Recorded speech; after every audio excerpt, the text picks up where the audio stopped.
कहीं ना कहीं भारतीय जनता पार्टी के भी एहसास हो गई बा कि पशुपति कुमार पारस पर भारी पड़त रहे चिराग पासवान। वो कहानी रहे कि 2005 के फरवरी में जब नीतीश कुमार जीत करके अले मुख्यमंत्री के दावेदारी पर पेश कैले तो उनका उस संख्या जो 122 के मैजिक आंकड़ा रहे उनका ना भेटाई। एक पीछे कारण रहन रामविलास पासवान। हालांकि श्याम रजक और चिराग पासवान के मुलाकात ये बात की तरफ इशारा कर रहा बा कि श्याम रजक ये बात के माने के तैयार बड़े कि अगर दलित राजनीति के केहू आगे लेके चल सकेला तो वो चिराग पासवान। जौना तरीका से पशुपति कुमार पारस रामविलास पासवान के तबीयत खराब भइला के बाद से रणनीति में बदलाव कैले, विचार में उनका बदलाव भइल और अचानक से वो परिवार के तूरे के कोशिश कैले, ये बर्दाश्त से बाहर बा।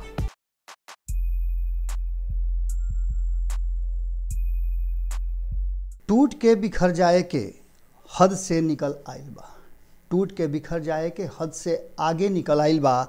बर्दाश्त के जद से लोग बाहर निकल आइल बा, बर्दाश्त के जद से लोग बाहर निकल आइल बा। कतने लोग विधाता बने खातिर, कतने लोग विधाता बने खातिर खिसियाइल बा, कतने लोग विधाता बने खातिर खिसियाइल बा। नसीब दूसरा के हाथ में बा, वो बेसी रिझियाइल बा। गोड़ लागता नहीं हेरा से अभिनंदन बरुआ लोग के अपना कार्यक्रम जना के नाम है खूटा ठोक के, और खूटा ठोक पर हुआ अपना भाषा में खबर देख रहा बानी, विश्लेषण देख रहा बानी।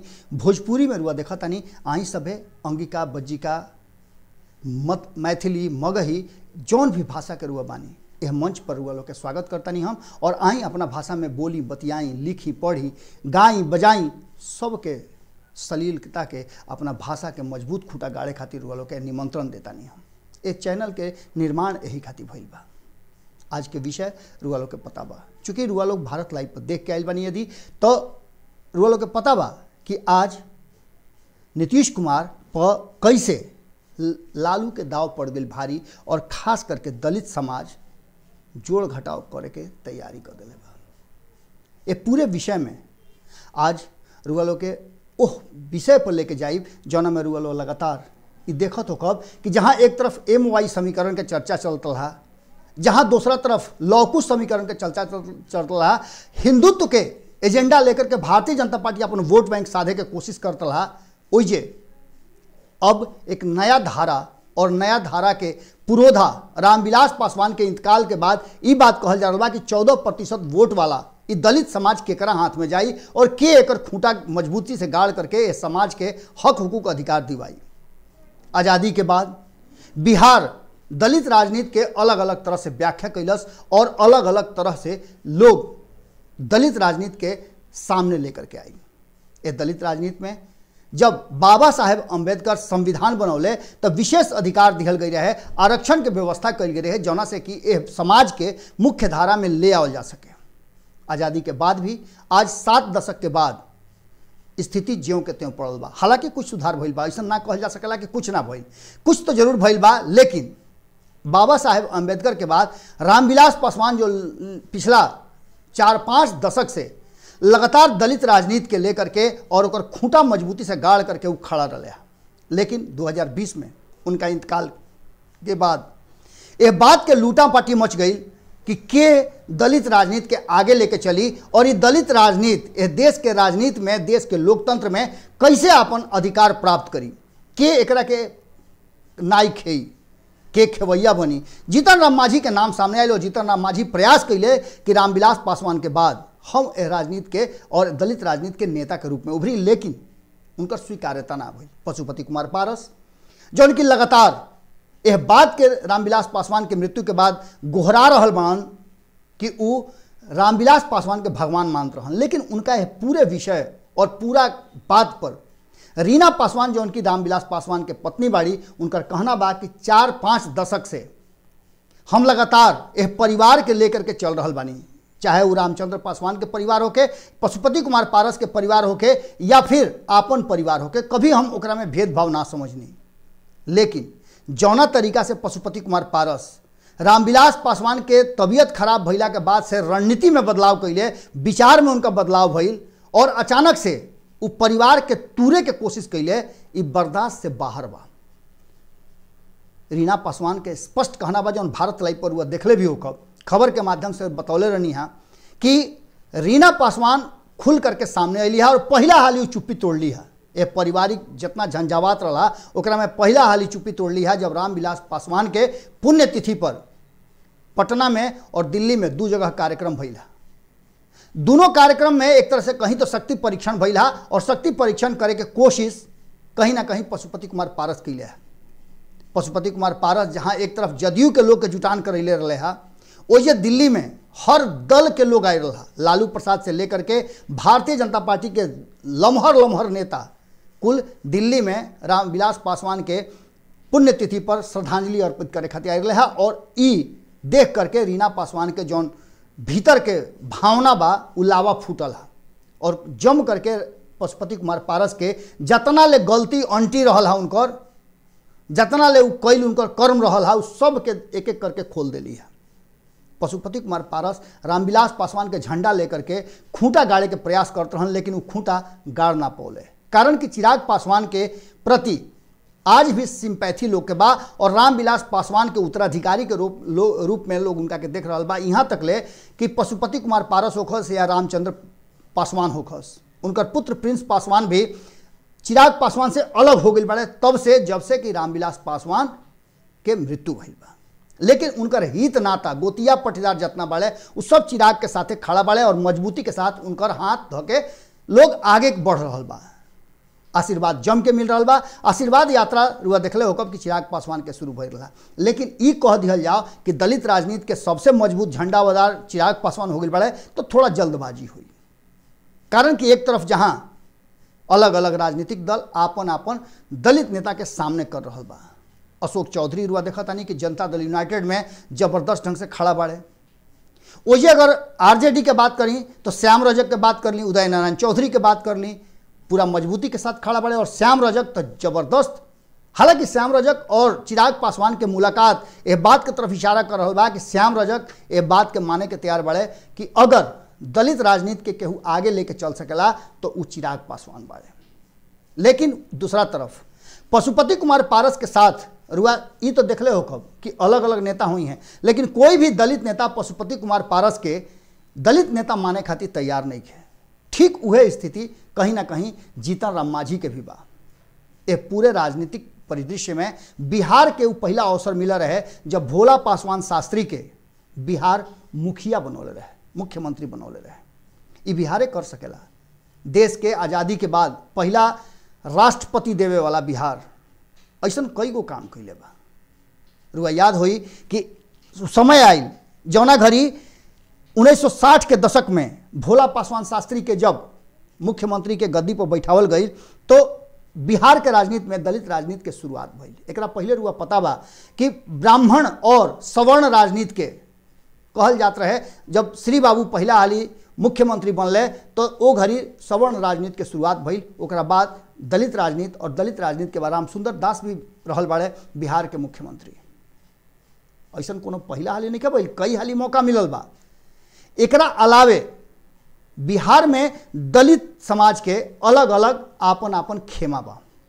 इ खेमाबाजी में अलग अलग दलित नेता भी भइले, लेकिन रामविलास पासवान के सभे दलित जो 22 गो दलित समाज शामिल बा यह दलित कैटेगरी में, वो सब लोग के, लेकिन एकरा में 22 गो दलित समाज के बीच में नीतीश कुमार जब सत्ता में बिहार कैले तो बड़ा खेल कैले, बड़ी खेल कटरी कैले और वो खेल कटई रुआ लोग से आगे चल के हम बताई। आज वर्तमान परिस्थिति में अगर दलित के आगे बढ़ावे में और दलित लोग के अधिकार देवे में कोई के नाम आ रहा बा तो ओकरा में रुआ कांग्रेस के नाम ले सकीले। कांग्रेस दलित समाज के पूरी तरह से मान सम्मान और प्रश्रय दिलस। वो ये दूसरा तरफ लालू प्रसाद के भी दलित समाज के तरफ विशेष झुकाव देखल गई बा। कारण कि लालू प्रसाद गरीब गुरबा और अंतिम पायदान पर खड़ा लोग के बात कर ले। हालांकि उनका के ओबीसी यानी कि पिछड़ा वर्ग के नेता माना जाला और पिछड़ा वर्ग के साथ साथ दलित समाज के भी साथ ले चले के प्रयास कैले, जौन कि उनका विशेषता प्राप्त बा और इरुआ इतिहास में भी नजर आ जाइए। ये पूरे कवायद में 2020 के वर्तमान स्थिति अगर देखी तो ये देश में 243 गो जौन माफ करब जौन बिहार में 243 गो विधानसभा के सीट बा, ओकरा में 38 गो सीट रिजर्व बा। जब बिहार और झारखंड बटल ना रहे तौना घड़ी 40 गो सीट भइल रहे और 40 सीट पर रिजर्व सीट रहे जना पर दलित समाज के चुनाव लड़े के अधिकार रहे। एक छत्र राज रहे वहाँ। और अब 38 गो सीट बा। है 38 सीट में रुआ से बताया तनी कि जो वर्तमान परिस्थिति बा 2020 के अनुसार ओकरा में पासवान जो 22 गो जाति बाड़े, उस जाति में से पासवान 13 गो, रविदास 13 गो, मुसहर 4 गो, पासी 3 गो, मेहतर 1 गो। ई वर्तमान स्थिति बा एह बिहार विधानसभा के, जौना में दलगत स्थिति के हिसाब से अगर कहीं तो राष्ट्रीय जनता दल के 9 गो, भारतीय जनता पार्टी के 9 गो, जनता दल यूनाइटेड के 8 गो, कांग्रेस के 4 गो, हिंदुस्तानी अवाम पार्टी के 3 गो, CPI-ML के 3 गो, VIP के 1 गो, CPI के 1 गो सदस्य दलित समाज से आकर के और विधानसभा में MLA बना। अब ये पूरे कवायद में रुआ समझ सकता नहीं कि 38 गो सीट में आपस में युद्ध के बाद जो 1 नंबर और 2 नंबर के पार्टी बाड़ी वो अभी भी एजा भी 1 नंबर 2 नंबर में बाड़ी। अगर 2015 के बात करी तो 2015 में सबसे ज़्यादा 14 गो सीट लेकर के राष्ट्रीय जनता दल आई रहे, वही 10 गो सीट लेकर के जनता दल यूनाइटेड आई रहे और 5 सीट कांग्रेस के लगे रहे। BJP के 5 गो, एकरा अलावे एकरा में 13 गो सीट रविदास के मिल रहे और 11 गो सीट पासवान समाज से लोग लेके आई रहे। अब रुआ याद हुई कि 2015 में महागठबंधन के तहत चुनाव भई रहे और महागठबंधन में नीतीश कुमार महागठबंधन के साथे उभरी रहा। एक पूरे कवायद में आगे जो सब बतावत रही कि 1977 में बाबू जगजीवन राम के यह बिहार उप प्रधानमंत्री के कुर्सी तक पहुंचौले रहे। यानी दलित राजनीति के शुरुआत बहुत पहले से हो गई रहे बिहार में, लेकिन रामविलास पासवान के अइला के बाद दलित राजनीति के बहुत सारा मौका मिलल और दलित समाज के एगो धरोहर भइले रामविलास पासवान। ओकरा बाद 2005 के रुआ बात करी तो नीतीश कुमार 2005 में जब अइले तो दलित राजनीति के एक नया धारा शुरू भइल। एकरा पीछे के कहानी एगो रहे। वो कहानी रहे कि 2005 के फरवरी में जब नीतीश कुमार जीत करके अइले, मुख्यमंत्री के दावेदारी पर पेश कैले तो उनका उस संख्या जो 122 के मैजिक आंकड़ा रहे उनका ना भेटाइल। एकरा पीछे कारण रहन रामविलास पासवान। रामविलास पासवान कहीं ना कहीं 29 सीट लेला के बाद नीतीश कुमार के समर्थन ना कैले और ना लालू प्रसाद के समर्थन कैले। कारण कि उनका डिमांड रहे कि अब की हाली जो मुख्यमंत्री बनी है तो एगो उप मुख्यमंत्री दलित से और एगो अल्पसंख्यक समाज से बनावल जाई। इरुआ के पहले भी बतौले रही। या उनका कहना रहे कि दलित या अल्पसंख्यक समाज से मुख्यमंत्री बना दिया जाओ तो बिहार में वो समर्थन कर सकेले। अब यह बात के लेकर के नीतीश कुमार के खुन्नस हो गई और खुन्नस भइला के बाद नीतीश कुमार जब अक्टूबर में जीत के अइले तो सबसे पहला काम वो कैले कि 22 में से 21 गो जाति के महादलित में शामिल कर दिले और पासवान जाति के छोड़ दिले। कारण कि रामविलास पासवान पासवान जाति से आवत रहन और 2015 में जौना तरीका के व्यवहार नीतीश कुमार से कैले रहन ओकरा से नीतीश कुमार खिसियाई रहन। आज वर्तमान परिस्थिति जौन बा ओकरा में कहीं ना कहीं बाद में फिर रुआ पता बा कि जब NDA में गईले 2018 में नीतीश कुमार और रामविलास पासवान एक साथ पुनः दोबारा जब लौट करके नीतीश कुमार गईले NDA में 2017 में तो 2018 में एजे ज्ञान भवन में घोषणा कैले कि महादलित और दलित एक हो गई और सब दल 22 दल एक संगे आ गईले। ई सबसे बड़ काम रहे रामविलास पासवान के जो नीतीश कुमार से हरदी गुर्दी बोलवले रहन। नीतीश कुमार के बात के पहलू से 2005 के लेकर के और बाद में भी नीतीश कुमार यह बात के अपना मन में बैठौले रहन। जो 2020 के चुनाव के परिणाम के बाद चिराग पासवान के कहल जा रहा बा कि नीतीश कुमार के सीट काटे में और उनका कम सीट में उनकर भूमिका अहम रहे, उनका से बदला ले ले उनका पार्टी के अलग अलग खंड में कह के जो 2005 में भी कैले रहन। 2005 में फिर वह याद हुई कि कैसे नीतीश कुमार के देख रेख में लोक जनशक्ति पार्टी के 29 को जो विधायक रहन उनका के कैसे खंड खंड अलग कर दिहल गई और कई लोग जाकर के नीतीश कुमार से मिल गई रहे। नरेंद्र सिंह एक मुखिया बनल रहन, एक अलावे और बहुत सारा लोग रहे। आज भी नरेंद्र सिंह के पुत्र सुमित सिंह सांसद बाड़न, जहाँ से चिराग पासवान जो सांसद बाड़न उनके क्षेत्र से वो विधायक बाड़न सुमित सिंह। और आज भी दोनों के लड़ाई यथास्थिति चलत रहेला। ये पूरे कवायद में रुआ से बताए तनी कि राजनीतिक रूप से अलग अलग राजनीतिक दल में रुआ पता बा कि जहाँ एक तरफ राष्ट्रीय जनता दल श्याम रजक और उदय नारायण चौधरी के आगे कह के दलित राजनीति के अपना तरफ मोड़े के कोशिश करता। ओजे चिराग पासवान आशीर्वाद यात्रा से कुछ ना कुछ रामविलास पासवान के झलक दिखावे के कोशिश करता रहे और उनकर सफल प्रयास बा। अगर बात करी जनता दल यूनाइटेड के, तो जनता दल यूनाइटेड में भी कई सारा नेता बाड़े।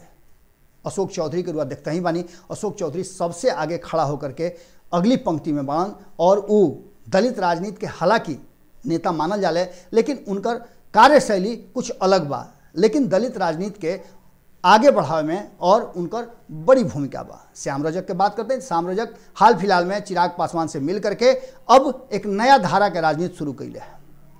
कई हाल ही के मुलाकात हो गई। सबसे बड़ बात भइल कि लालू प्रसाद नीतीश कुमार के अलगे झटका दे दिले। रामविलास पासवान के पुण्यतिथि के अवसर पर 2 जगह कार्यक्रम भई रहे, एगो पटना में और एगो दिल्ली में। एकरा पहले भी बरखी के कार्यक्रम पटना में भई रहे, जौना में नीतीश कुमार के विशेष रूप से आमंत्रित कैल गए रहे, लेकिन नीतीश कुमार ना पहुँचले। लेकिन पुण्यतिथि में जौन पशुपति कुमार पारस कैले रहे है पटना में, ओकरा में नीतीश कुमार पहुँचले अपना दल बल के साथ।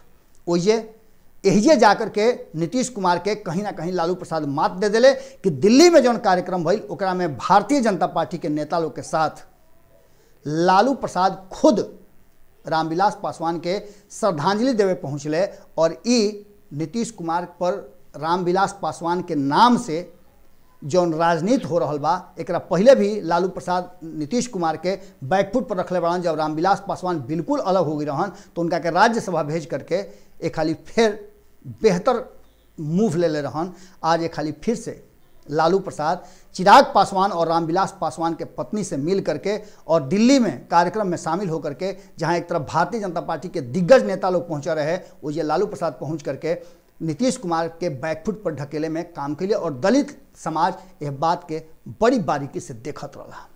सबके इंतजार रहा कि नीतीश कुमार का मूव लेता रहे।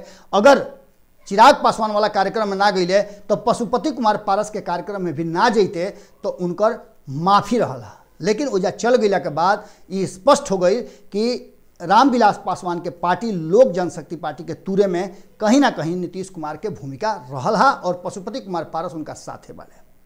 अब यह स्थिति में कहीं ना कहीं भारतीय जनता पार्टी के भी एहसास हो गई बा कि पशुपति कुमार पारस पर भारी पड़ता रहे चिराग पासवान और दलित राजनीति के जो अगला दौर शुरू हुई ओकरा में भारतीय जनता पार्टी में भी कई गो नेता बाड़े। संजय पासवान के भी बात कर ली तो संजय पासवान बड़ा ही अजब तरह के दलित राजनीति करेले और उनका कहना बा कि सिर्फ दलित ही दलित के विकास ना कर सकेला, अगर सवर्ण के भी दे दिया कि दलित के विकास करो तो वो कर सकेला। हाल फिलहाल में वो विधानमंडल के जौन कमिटी रहा कमिटी से इस्तीफा दे करके बात के प्रमाणित कैले कि वो बहुत कुछ कर सकेले और दलित खातिर सोच के जरिया बदले के जरूरत बा। दलित के सिर्फ दलित कह के अपमानित करे के जरूरत नहीं है, ये बात वो स्पष्ट कहले रहन। हाल फिलहाल में ब्राह्मण समाज के एक मीटिंग भई रहा, वो मीटिंग में भी संजय पासवान जा करके बात के स्पष्ट कैले कि दलित अछूत ना होले और उनका के खास करके दलित कह के अछूत करे वाला लोग मौजूद बा। दलित और महादलित बांटे वाला नीतीश कुमार पर उनका टारगेट हमेशा रहल बा और ई टारगेट कहीं ना कहीं नीतीश कुमार 2005 में जब सत्ता में अइले ओकरा बाद दलित और महादलित जब बटले, जना से पासवान के अलग कर दिल महादलित से, ओकरा बाद से नीतीश कुमार हमेशा दलित समाज के टारगेट पर रहल बड़े, खास करके पासवान। जबकि इस 14% वोट पर सभे आपन आपन हक जमावेला, लेकिन ये हक पूरी तरह से रामविलास पासवान जब तक जीवित रहे हा अपना हाथ में रख ले रहे हा। आज बदलल परिस्थिति में दलित राजनीति के लेकर के जहां एक तरफ कांग्रेस के कई तरह से बड़ाई कल जा सकेला, बेहतर मूव कहल जा सकेला, वो ये लालू प्रसाद भी दलित राजनीति के आगे बढ़ावे में बेहतर भूमिका निभाने वाले। हालांकि रामविलास पासवान तो दलित रहे हा और दलित राजनीति के पुरोधा रहे हा, सेकेंड उनका के अम्बेडकर भी कहल जाला। लेकिन नीतीश कुमार कहीं ना कहीं दलित राजनीति के पूरी तरह से टारगेट पर बढ़न और ऐसा स्थिति में आगे दलित समाज पूरा जोड़ घटाव कर दिले बा। अब नीतीश कुमार के साथ कैसे फरियावे के बा और नीतीश कुमार के साथे रहे वाला भारतीय जनता पार्टी भी कहीं ना कहीं यह पेच में फंस करके आपन नुकसान करा सकेले। आज के खूटा ठोक में एजे रुआ लोग से विदा ले। आज अलग विषय पर रुआ लोग से चर्चा कैले रहनी है। अगर अच्छा लागल होखे रुआ लोग के विषय पर हम चाहब कि विचार जरूर रखी सब है, अपना दायरा से बाहर निकली सब है और खुल करके अपन विचार खूटा ठोक पे रखी सब है। रुआ लोग के अगर बुझाता कि आवे वाला इस देश के राजनीति में जाति धर्म और संप्रदाय से अलग एक स्वस्थ बिहार और स्वस्थ भारत बनावे के जरूरत बा तो लोग कमेंट बॉक्स में जरूर लिखब सब है। फिर काल बैठ हुई गोड़ लागत।